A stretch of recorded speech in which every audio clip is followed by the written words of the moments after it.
இது வந்து 1991 April 14 release ஆச்சு. அதான் செல்வமணிகிட்ட நான் கிளாரிஃபை பண்ணிக்கிட்டேன். அவர் ஜனவரி 14 அப்படின்னு சொன்னார். அது இல்லை. அப்புறம் அவர் சொன்னார், இல்லை ஜனவரி 14 பிளான் பண்ணால் நான் அதை ரிலீஸ் பண்ண முடியலன்னு சொன்னார். ஏன்னா இந்த படம் வந்து உங்களுக்கெல்லாம் தெரியும், 100வது படம்ன்றது சில நடிகர்களுக்கு மட்டும்தான் சக்ஸஸ்ஃபுல்லாக வந்திருக்கு. சிவாஜி சாருக்கு நவராத்திரி, எம்ஜிஆர் அவர்களுக்கு ஒளிவிளக்கு, கேப்டனுக்கு கேப்டன் பிரபாகரன்.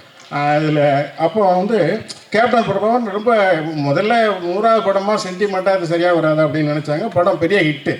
அப்படி ஓடிட்டு இருக்கும்போதே ராஜீவ்காந்தியுடைய படுகொலை. கரெக்டாக அப்போ வந்து இந்த படத்துக்கு பயங்கர செட்பேக்கு. ஏன்னா கேப்டன் வந்து உங்களுக்கெல்லாம் தெரியும், இலங்கை போராளிகளுக்கு ரொம்ப சப்போர்ட்டிவான ஆள். விடுதலை போராட்ட பிரபாகரன் தலைவர் பிரபாகரனுக்கு ரொம்ப நெருங்கியவர் அவர். அதனால் இது கொஞ்சம் எதிர்ப்பெல்லாம் வந்தது. ஆனால் அப்போ எல்லோரும் என்ன நினச்சாங்கன்னா, இப்போ கேப்டன் பிரபாகரன் விழுந்துன்னு நினச்சாங்க.